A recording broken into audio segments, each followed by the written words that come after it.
Bless the Lord, O my soul, and all that is within me, bless his holy name. Hi, thanks for tuning in to Armor of God again, and as always, thank you so much for taking the time to be here with us, and hopefully you'll be edified with what we have for you in this video, and that you'll be learning a lot from compilations like this. That's the most important thing for me. Anyway, there are a few very interesting clips that I'd like to share here with you. And I'll start with this from Father Joseph Iannuzzi, as he shared a few things about the moment of death. The patron saint of confessors, Saint Jean Vianney, who had a case where a mother, depressed, wanting to die, approached him because her son committed suicide, jumping off a bridge.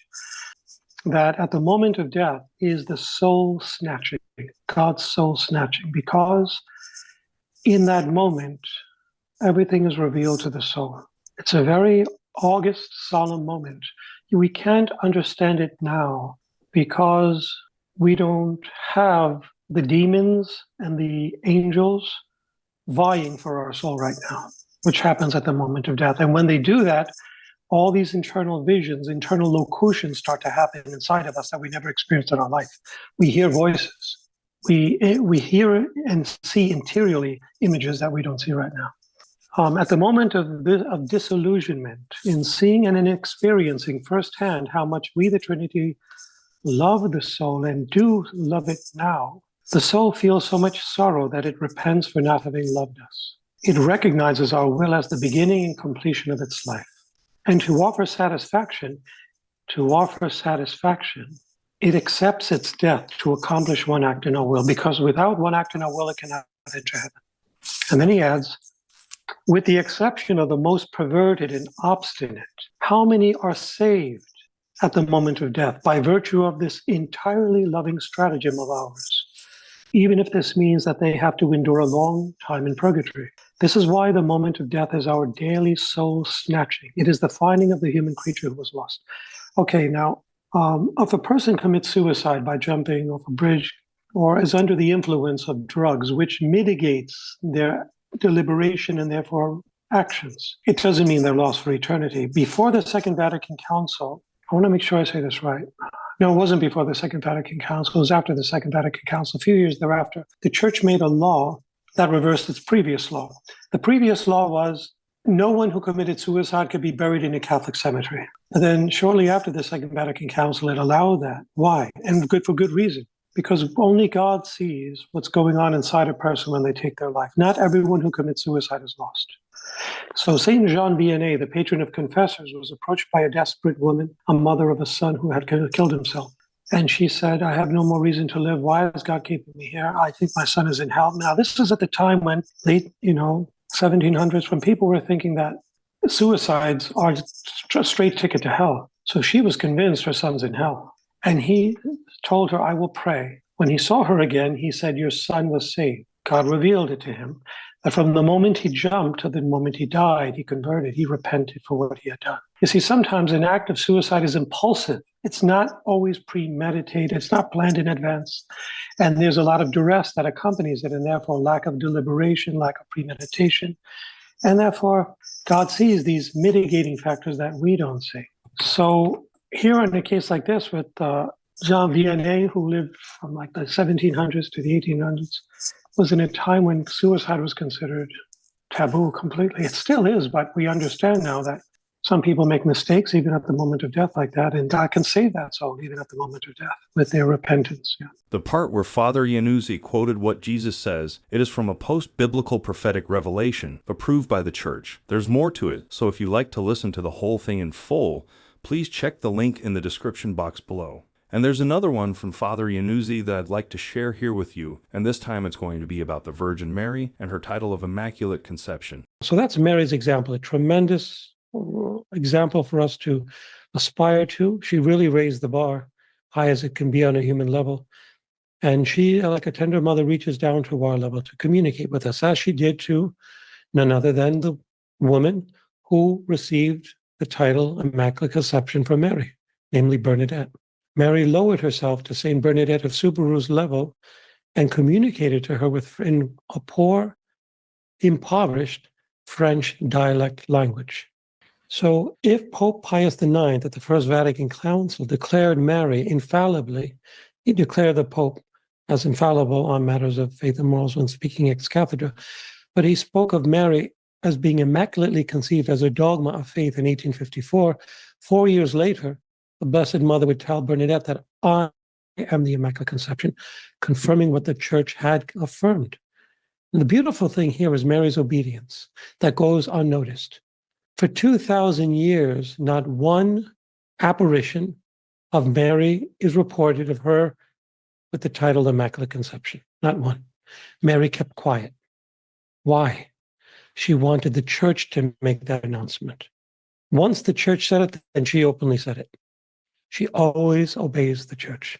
So it wasn't until Pope Pius IX made it a dogmatic statement. Now, even back then, when he made it, nobody knew about it because the news did not travel as it does today.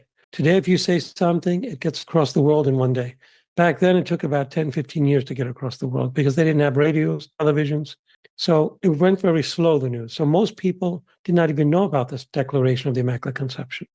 Therefore, when the Blessed Mother told Bernadette a few years later this truth, they were shocked, at least her bishop and the priest, that she would know this. She was in a poor little town, removed from the city, and they were shocked that she knew this. So.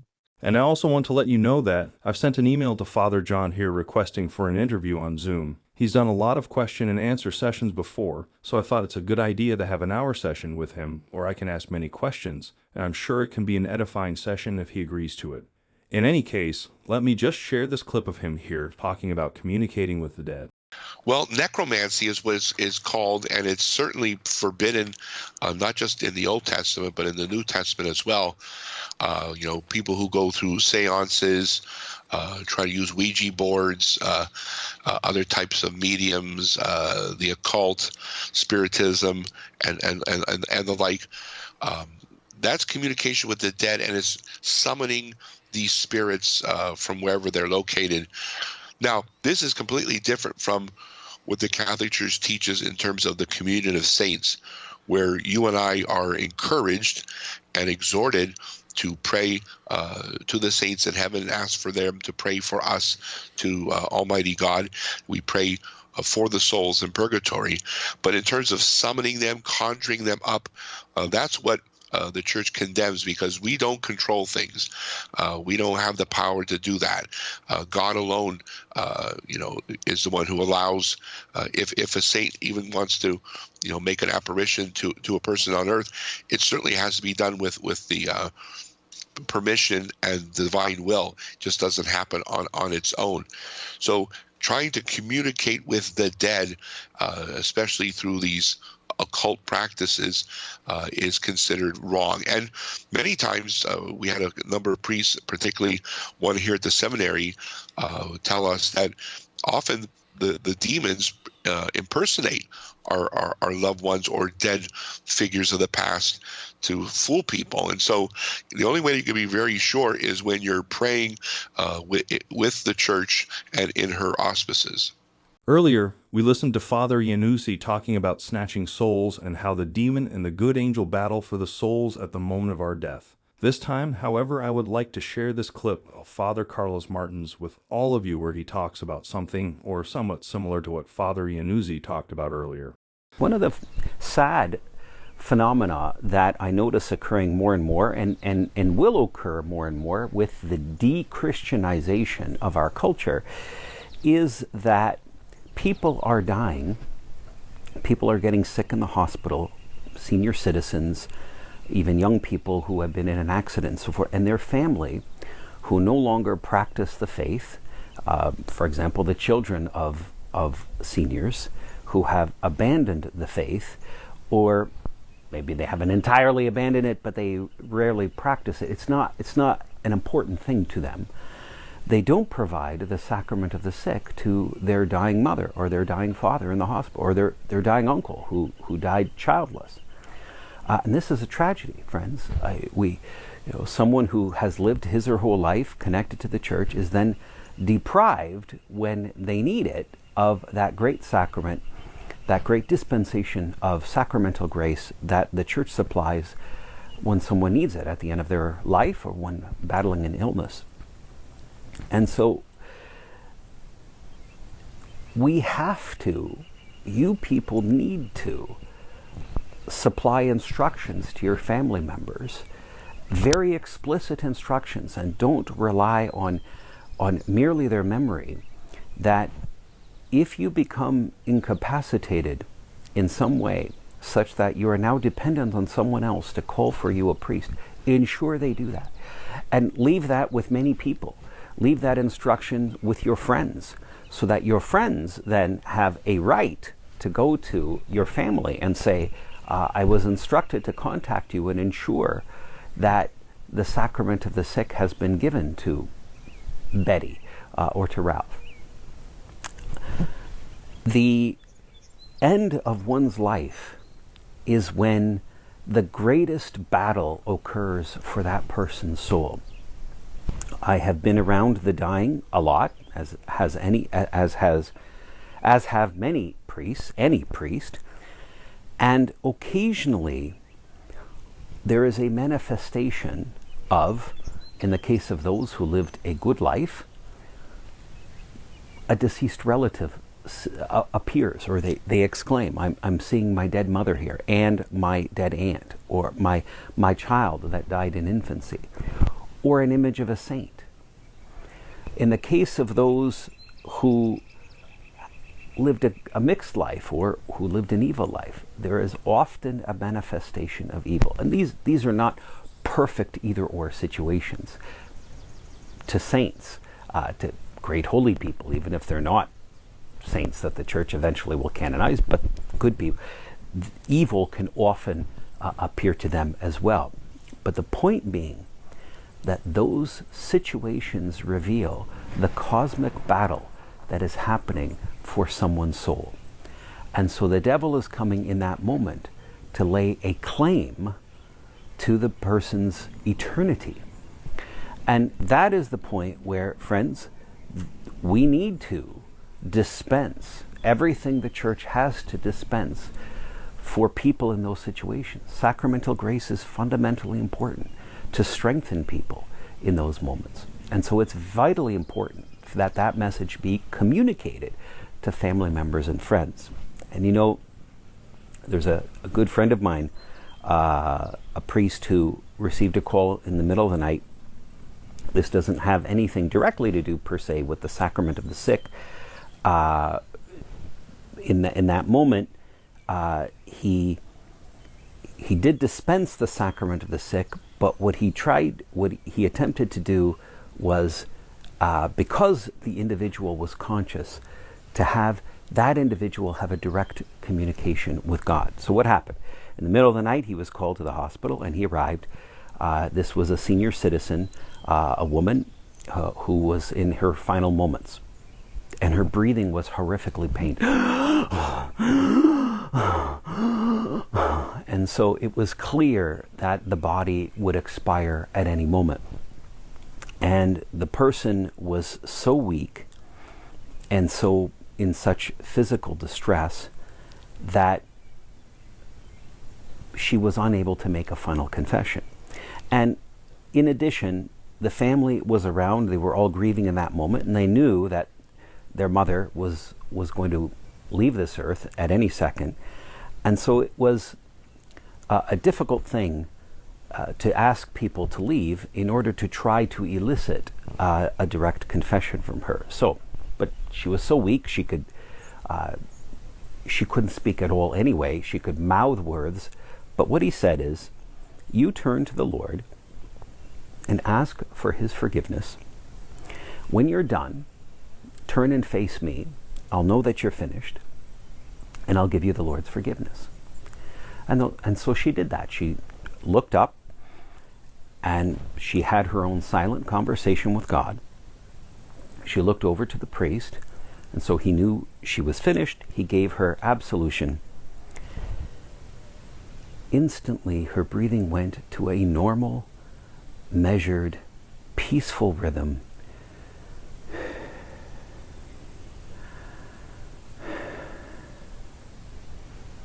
And she died within 10 seconds. So whatever it is that she had going on in her soul, it needed to be relieved. And that relief was found in the sacrament. The same effect would have been achieved with the sacrament of the sick, but what that priest did was pastorally so prudent in that moment, he elicited from her a conversation with the Lord, which, being conscious, she was able to do. And so, friends, it's vitally important that we take care of one another and ensure that the sacraments, until the last moment that we are on earth, are dispensed, because they are a source of infinite value and infinite grace, and they assure the family of the certainty that this person has been taken care of. They assure the family, they provide a certainty that everything that the Church had in her power to give this soul was dispensed. And if the sacrament of the sick and the plenary indulgence has been given, one can have the certainty that this particular soul, who has now lived and come to the fullness of time on this earth, is now among God in his glory in heaven with the communion of the saints. So let's ensure that happens. Make provision in your will, but don't just leave it to your will. Tell your friends, tell your family members how you want to be taken care of, how you need to be taken care of at the end of your life. There's another one from Father Martins that I'd like to share here with you. I love listening to stories, and that is why I enjoy reading the diaries of Saint Gemma, or the visions of Blessed Anne Catherine and many others out there that help in our understanding. Anyway, this one from Father Martins isn't related to the saints, but still, it was a story he shared that I feel we can all reflect upon together and listen to the lesson that the good Father is sharing here with us. You know, I remember back in the 1980s, around 1987, there was baby Jessica, a toddler in Midland, Texas, who had fallen down the shaft of a well. And when this was discovered, it was worldwide news. And the plan that was devised to attempt to get her out was to dig a tunnel that was parallel to the tunnel that she was in, and then dig across and at the level where they could estimate that she would be, and attempt to rescue her. And of course, it was nerve-wracking because at any point, the problem was Jessica's tunnel could collapse. It could give way and she could suffocate. Is she getting enough oxygen where she is? Can she breathe? And so forth. And thanks be to God, through the tireless work of several folks, a group of folks, Jessica was rescued. And she made it pretty well unscathed. Her toes, some of her toes were pinched and they had to be amputated. But she is a grown woman today, and I believe she even has her own children. So we thank God for the continued blessing of her having been rescued. But I remember at the time, you know, the news was, of course, this was the main news item during the week that it was on, probably for 2 weeks. And, you know, of course, this is the problem with the news, that when the news becomes old, you have to create new news in order to keep people interested. And so I remember one of the gentlemen that participated in the rescue and had a great big role. You know, it was exposed, it became a news item that he had some previous criminal charges against him, some drug charges, and maybe, if I recall, and I'm not certain that I'm recalling correctly, maybe some theft charges. I'm not certain. But nothing like murder or rape or anything grievously evil of that sort. But the point is that if you were to ask Jessica's mother, who now has her baby, what she thought of this guy's criminal past, she would look at you like you were daft. She would look at you disgusted. And that she would look at you with the same look that God the Father is going to give when someone who, as if someone were present to him, look, you can't allow this person in heaven, even though this person contributed to the salvation of so many people, because look at the unsavory things that are in the past, right? Look at the unsavory things that this person did 30 years ago, 35 years ago, and so forth. You know, whatever is repented of, When one turns over a new life, the past is forgotten, and the past is no longer relevant. But imagine the joy of God the Father, how He will greet you when what you have to present to Him is the fact that you helped save His children, His other children. I mean, do you think He's going to care about your sins? Not in the least. Do you think baby Jessica's mother cared about what was unsavory in this rescuer of her daughter? About his, she wouldn't care. She wouldn't care. It wouldn't enter into her consciousness, right? Because of the good that He did for her. And this is what we have to look forward to, folks, when we bless the Lord by rescuing His children. Right? This is the blessing we have to look forward to. When we live our lives in a way that points to eternal life, when we become witnesses for Christ, right, in every area of our lives, when we witness to the resurrection with joy, right? Not just with a superiority in that this is the truth, but we let that truth reflect itself in joy and peace, tranquility, and being always ready to take the second place, in treating every man and woman out there like kings and queens, even our enemies. And friends, when people see that, there is the evidence of the resurrection, because people aren't like that. And the world doesn't produce that. Nothing else produces that. Only the certainty of the resurrected Christ can bring that kind of demeanor into our souls, to treat every single man and woman out there like a king and a queen. And then, friends, doing that, we have nothing to fear when we present ourselves before the Lord on Judgment Day. Now, before we get to the end of this video, as we're coming to the end of the year, I thought I'd do this until then, where we do some revisions on the things we have shared with you before in regards to the visions of Blessed and Catherine. And because I know not a lot of people will watch this video even until halfway, so we are dedicating this part of the video to the regulars here, especially the non-Catholics who are willing to listen to our priests and even Blessed and Catherine here. As we're doing this over and over, the process helps us to remember what was written, what was said, and what was shared, and we truly enjoy the process of learning, and even more so learning them alongside all of you. After some time, I saw Adam and Eve wandering about in great distress. They were no longer beaming with light, and they went about, one here, the other there, as if seeking something they had lost. They were ashamed of each other. Every step they took led them downward, as if the ground gave way beneath their feet. They carried gloom wherever they went. The plants lost their bright colors and turned gray, and the animals fled before them. They sought large leaves and wove them into a cincture for their loins. They always wandered about separate. After they had thus fled for a considerable time, the region of refulgent light whence they had come began to look like the summit of a distant mountain. Among the bushes of a gloomy-looking plain they hid themselves, but apart. Then a voice from above called them, but they would not obey the call. They were frightened. They fled still further, and hid still deeper among the bushes. It made me sad to see that. But the voice became more imperative, and in spite of their desire to flee and hide, they were compelled to come forth. The majestic figure, shining with light, again appeared. Adam and Eve, with bowed head, stepped from their hiding places, but they dared not look upon their Lord. They glanced at each other, and both acknowledged their guilt. And now God pointed out to them a plain still lower than the one on which they stood. On it were bushes and trees. On reaching it, they became humble, and for the first time rightly understood their miserable condition. I saw them praying when left there alone.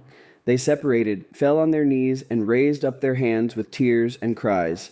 I thought as I gazed upon them how good it is to be alone in prayer. Adam and Eve were at this time clothed in a garment that reached from the shoulders to the knee, and which was girded at the waist by a strip of the inner bark of a tree. While our first parents were descending lower and lower from the place of their creation, paradise itself appeared like a cloud to be mounting higher and higher above them. Then a fiery ring, like the circle sometimes seen around the sun and moon, came down from heaven and settled around the height upon which was paradise. Adam and Eve had been only one day in paradise. I now see paradise far, far off, like a strip of land directly under the point of sunrise. When the sun rises, it mounts up from the right of that strip of land which lies east of the Prophet Mountain and just where the sun rises. It looks to me like an egg hanging over indescribably clear water which separates it from the earth. The Prophet Mountain is, as it were, a promontory rising up through that water. On that mountain, one sees extraordinarily verdant regions broken here and there by deep abysses and ravines full of water. I have indeed seen people climbing up the Prophet Mountain, but they did not go far. I saw Adam and Eve reach the earth, their place of penance. Oh, what a touching sight, those two creatures expiating their fault upon the naked earth. Adam had been allowed to bring an olive branch with him from paradise, and now he planted it. Later on, the cross was made from its wood. Adam and Eve were unspeakably sad. Where I saw them, they could scarcely get a glimpse of paradise, and they were constantly descending lower and lower. It seemed as if something revolved, and they came at last, through night and darkness, to the wretched, miserable place upon which they had to do penance. It was to the region of Mount Olive that I saw Adam and Eve come. The country was very different from what it is at present, but I was assured that it was the same. I saw Adam and Eve living and doing penance on that part of Mount Olive upon which Jesus sweat blood. They cultivated the soil. I saw them surrounded by sons. They were in great distress, and they implored God to bestow upon them a daughter, for they had received the promise that the woman's seed should crush the serpent's head. Eve bore children at stated intervals. After each birth, a number of years was always devoted to penance. It was after 7 years of penance that Seth, the child of promise, was born of Eve in the grotto of the crib, where also an angel announced to Eve that Seth was the seed given her by God in the place of Abel. For a long time Seth was concealed in that grotto, likewise in the cave in which Abraham was afterwards suckled, for his brothers, like those of Joseph, sought his life. Once I saw about 12 people, Adam, Eve, Cain, Abel, 2 sisters, and some young children. All were clothed in skins thrown over their shoulders like a scapular and girded at the waist. The female dress was large and full around the breast where it served as a pocket. It fell down around the limbs and was fastened at the sides and once under the arm. The men wore shorter dresses, which had a pocket fastened to them. The skins from which their dresses were made were, from the neck to the elbow, exceedingly fine and white.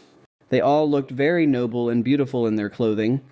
They had huts in those days, partly sunk in the earth and covered with plants.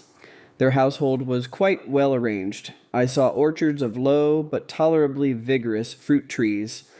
There was grain also, such as wheat, which God had given to Adam for seed. I do not remember having seen either grapevines or wheat in paradise. None of the productions of paradise had to be prepared for eating. Such preparation is a consequence of sin, and therefore a symbol of labor and suffering. God gave to Adam whatever it was necessary for him to sow. I remember having seen men who looked like angels, taking something to Noah when he went into the ark. It appeared to me to be a vine branch stuck in an apple. A certain kind of grain grew wild at that time, and among it Adam had to sow the good wheat. That improved it for a while, but it again degenerated and became worse and worse. The wild grain was excellent in those early times. It was most luxuriant further to the east, in India or China, where as yet there were but few inhabitants. It does not thrive where wine is largely made and fish abound. The milk of animals was drunk in those days, and they likewise ate cheese dried in the sun. Among the animals I noticed sheep in particular. All that Adam had named followed him from paradise, but afterward they fled from him. He had to entice them back with food, that is, the domestic animals, and familiarize them to himself.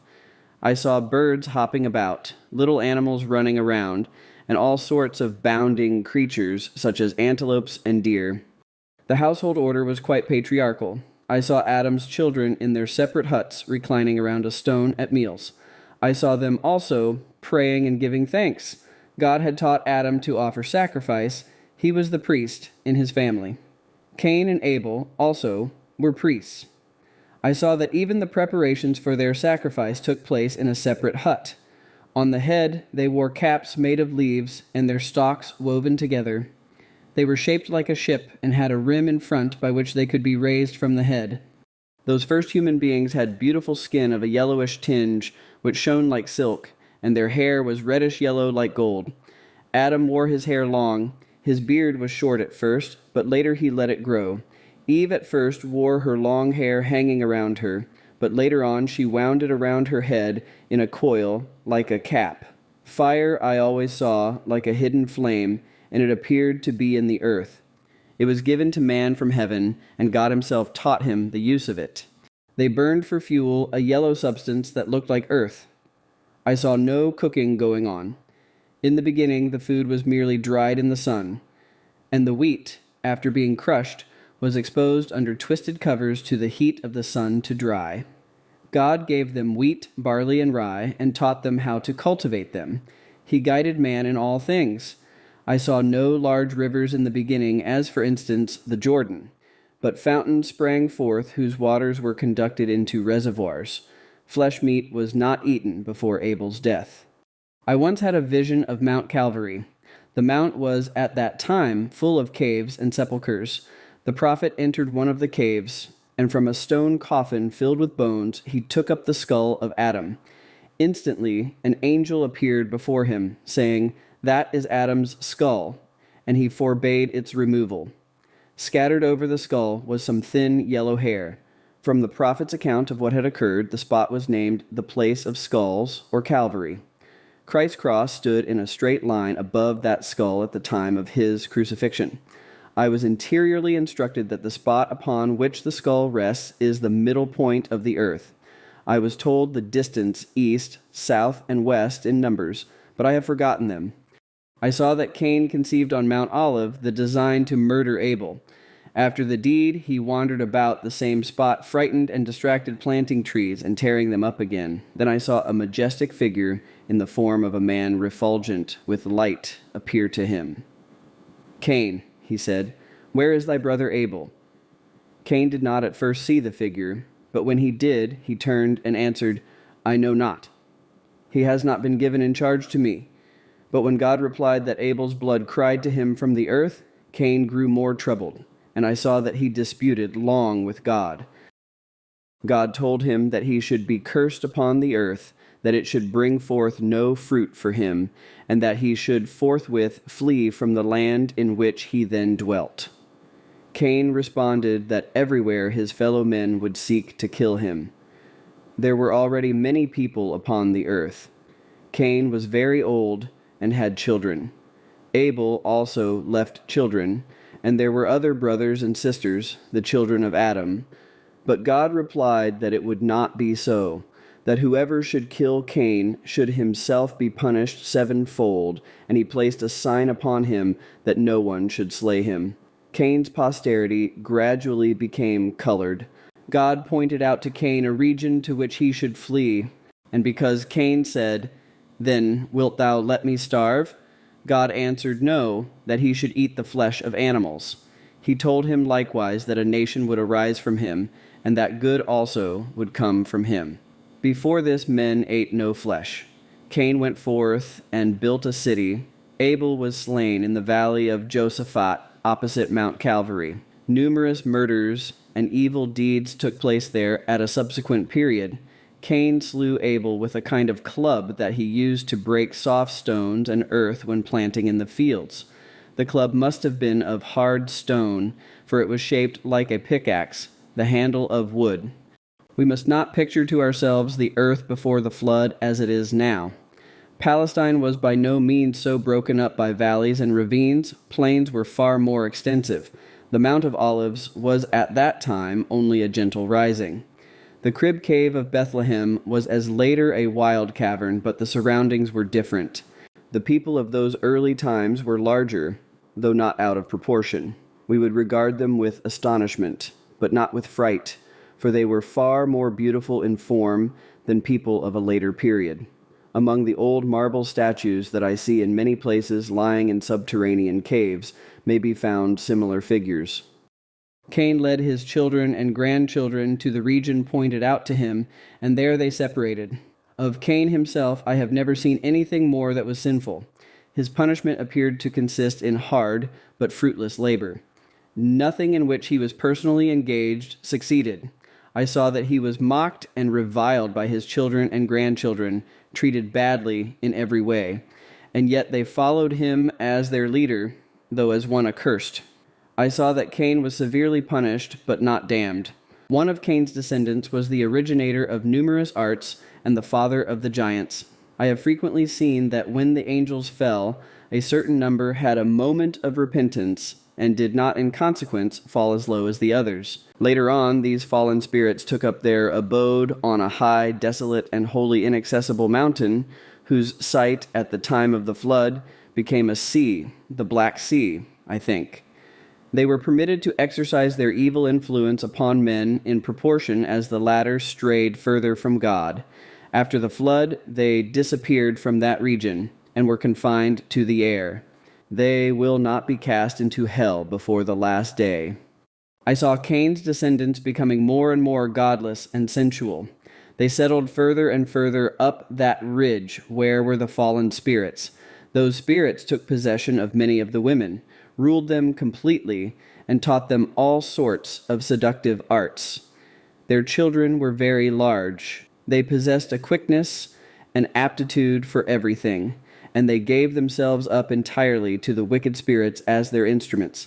And so arose on this and spread far around a wicked race which by violence and seduction sought to entangle Seth's posterity likewise in their own corrupt ways. Then God declared to Noah his intention to send the flood. During the building of the ark, Noah had to suffer terribly from those people. I have seen many things connected with the race of giants. They could with ease carry enormous stones high up the mountain. They could accomplish the most stupendous feats. They could walk straight up trees and walls, just as I have seen others possessed by the devil doing. They could effect the most wonderful things. They could do whatever they wished, but all was pure jugglery and delusion due to the agency of the demon. It is for that reason that I have such horror of every species of jugglery and fortune-telling. These people could form all kinds of images out of stone and metal, but of the knowledge of God they had no longer a trace. They sought their gods in the creatures around them. I have seen them scratch up a stone, form it into an extravagant image, and then adore it. They worshipped also a frightful animal and all kinds of ignoble things. They knew all things, they could see all things, they were skilled in the preparing of poisons, they practiced sorcery and every species of wickedness. The women invented music. I saw them going around among the better tribes trying to seduce them to their own abominations. They had no dwelling houses, no cities, but they raised massive round towers of shining stone. Under those towers were little structures leading into great caverns wherein they carried on their horrible wickedness. From the roofs of these structures, the surrounding country could be seen, and by mounting up into the towers and looking through tubes, one could see far into the distance. But it was not like looking through tubes made to bring distant objects into view. The power of the tubes to which I here allude was affected by satanic agency. They that looked through them could see where the other tribes were settled. Then they marched against them, overcame them, and lawlessly carried all before them. That same spirit of lawlessness they exercised everywhere. I saw them sacrificing children by burying them alive in the earth. Enoch, Noah's ancestor, opposed that wicked race by his teachings. He wrote much. Enoch was a very good man and one very grateful to God. In many parts of the open fields, he raised altars of stone, and there the fruits of the earth flourished. Later on, there arose another people esteemed as gods by the heathens. The women that first allowed themselves to be ruled by evil spirits were fully conscious of the fact, though others were ignorant of it. These women had it in them like flesh and blood, like original sin. I saw Noah, a simple-hearted old man, clothed in a long white garment. He was walking about in an orchard and pruning the trees with a crooked bone knife. A cloud hovered over him, and in it was a human figure. Noah fell on his knees. I saw that he was, then and there, interiorly instructed upon God's design to destroy mankind, and he was commanded to build an ark. I saw that Noah grew sad at the announcement, and that he prayed for the punishment to be averted. He did not begin the work at once. Again the Lord appeared to him, twice in succession, commanding him to begin the building, otherwise he should perish with the rest of mankind. At last I saw Noah removing with all his family to the country in which Zoroaster, the shining star, subsequently dwelt. Noah settled in a high, woody, solitary region, where he and his numerous followers lived under tents. Here he raised an altar and offered sacrifice to the Lord. Neither Noah nor any of his family built permanent houses, because they put faith in the prophecy of the flood. But the godless nations around laid massive foundations, marked off courts, and erected all kinds of buildings designed to resist the inroads of time and the attacks of an enemy. There were frightful deeds upon the earth in those days. Men delivered themselves up to all kinds of wickedness, even the most unnatural. They plundered one another and carried off whatever suited them best. They laid waste homes and fields. They kidnapped women and maidens. In proportion to their increase in numbers was the wickedness of Noah's posterity. They even robbed and insulted Noah himself. They had not fallen into this state of base degradation from want of civilization. They were not wild and barbarous. Rather, they lived commodiously and had well-ordered households, but they were deeply imbued with wickedness. They practiced the most shameful idolatry, everyone making his own god of whatever pleased him best. By diabolical arts, they sought to seduce Noah's immediate family. Mosach, the son of Japhet and grandson of Noah, was thus corrupted after he had, while working in the field, taken from them a poisonous beverage which intoxicated him. It was not wine, but the juice of a plant which they were accustomed to drink in small quantities during their work, and whose leaves and fruit they chewed. Mosach became the father of a son, who was named Hom. When the child was born, Mosach begged his brother Thubal to take it, and thus hide his guilt. Thubal did so out of fraternal affection. The child, with the stalks and sprouts of a certain viscous root, was laid by his mother before Thubal's tent. She hoped thereby to acquire a right over his inheritance, but the flood was already at hand, and so her plans were fruitless. Thubal took the boy and had him reared in his family without betraying his origin, and so it happened in this way that the child was taken into the ark. Thubal called the boy Hom, the name of the root whose sprouts lay near him as the only sign. The child was not nourished with milk, but with the same root. If that plant is allowed to grow up straight, it will reach the height of a man, but when it creeps along the ground, it sends up shoots like the asparagus, hard, with tender tops. It is used as food and as a substitute for milk. The root is bulbous, and from it rises a crown of a few brown leaves. Its stem is tolerably thick, and the pith is used as meal, cooked like pap, or spread in thin layers and baked. Wherever it thrives, it grows luxuriantly and covers leagues of ground. I saw it in the ark. It was long before the ark was completed, for Noah often discontinued it for years at a time. 3 times did God warn him to proceed with it. Each time Noah would engage workmen, recommence, and again discontinue in the hope that God would relent. But at last the work was finished. I saw that in the ark, as in the cross, there were 4 kinds of wood: palm, olive, cedar, and cypress. I saw the wood felled and hewed upon the spot, and Noah bearing it himself upon his shoulders to the place of building, just as Jesus afterwards carried the wood of his cross. The spot chosen for the construction of the ark was a hill surrounded by a valley. First the bottom was put in, the ark was rounded in the back, and the keel, shaped like a trough, was smeared with pitch. It had 2 stories supported on hollow posts, which stood one above another. These posts were not round trunks of trees. They were in oval sections filled with a white pith which became fibrous towards the center. The trunk was knotty or furrowed, and the great leaves grew around it without branches. I saw the workmen punching the pith out with a tool. All other trees were cut into thin planks. When Noah had carried all the materials to the appointed spot and arranged them in order, the building was begun. The bottom was put in and pitched, the first row of posts raised, and the holes in which they stood filled up with pitch. Then came the second floor with another row of posts for the third floor, and then the roof. The spaces between the posts were filled in with brown and yellow laths placed crosswise, the holes and chinks being stuffed with a kind of wool found on certain trees and plants, and a white moss that grows very abundantly around some trees. Then all was pitched inside and outside. The roof was rounded. The entrance between the two windows was in the center of one side, a little more than halfway up. In the middle of the roof, likewise, was a square aperture. When the ark had been entirely covered with pitch, it shone like a mirror in the sun. Noah went on working alone and for a long time at the different compartments for the animals, as all were to be separate. 2 passages extended through the middle of the ark, and back in the oval part, concealed by hangings, stood a wooden altar, the table of which was semicircular. A little in the front of the altar was a pan of coals. This was their fire.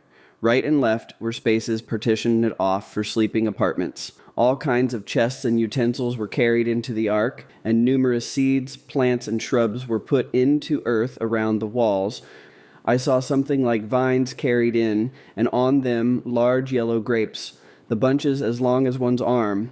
No words can express what Noah endured from the malice and ill will of the workmen during the whole time that the ark was building. They mocked him. They insulted him in every way. They called him a fool. He paid them well in cattle, but that did not prevent their reviling him. No one knew why he was building the ark. Therefore did they ridicule him. When all was finished, I saw Noah giving thanks to God, who then appeared to him. He told him to take a reed pipe and call all the animals from the 4 corners of the globe. The nearer the day of chastisement approached, the darker grew the heavens. Frightful anxiety took possession of the whole earth. The sun no longer showed his face, and the roar of the thunder was unceasingly heard. I saw Noah going a short distance north, south, east, and west, and blowing upon his reed pipe. The animals came flocking at the sound, and entered the ark in order, 2 by 2, male and female. They went in by a plank laid from the entrance to the ground. When all were safe inside, the plank also was hoisted in. The largest animals, white elephants, and camels went in first. They were restless as at the approach of a storm, and it took several days for them all to enter. The birds flew in through the skylight and perched under the roof on poles and in cages, while the waterfowl went into the bottom of the vessel. The land animals were in the middle story. Of such as are slaughtered there were 7 couples. The ark, lying there by itself on the top of the hill, shone with a bluish light. At a distance it looked as if it were descending from the clouds. And now the time for the flood drew nigh. Noah had already announced it to his family. He took with him into the ark Shem, Ham, and Japheth, with their wives and their children. There were in the ark grandsons from 50 to 80 years old, with their children small and large. All that had labored at its construction, and who were good and free from idolatry, entered with Noah. There were over 100 people in the ark, and they were necessary to give daily food to the animals and to clean after them. I must say, for I always see it so, that Shem's, Ham's, all went into the ark. There were many little boys and girls in it, in fact all of Noah's family that were good. Holy Scripture mentions only 3 of Adam's children, Cain, Abel, and Seth, and yet I see many others among them, and I always see them in pairs, boys and girls.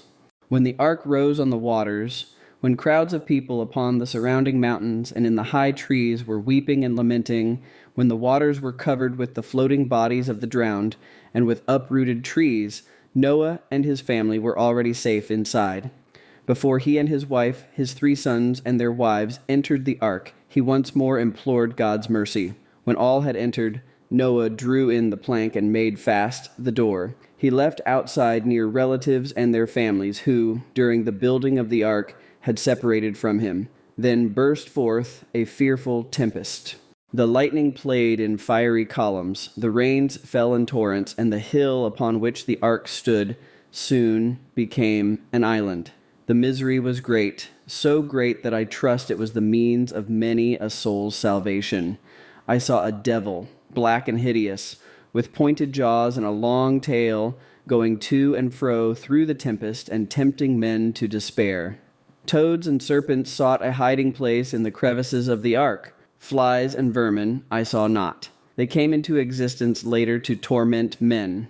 I saw Noah offering sacrifice in the ark upon an altar covered with red, over which was a white cloth. In an arched chest were preserved the bones of Adam. During prayer and sacrifice, Noah laid them on the altar.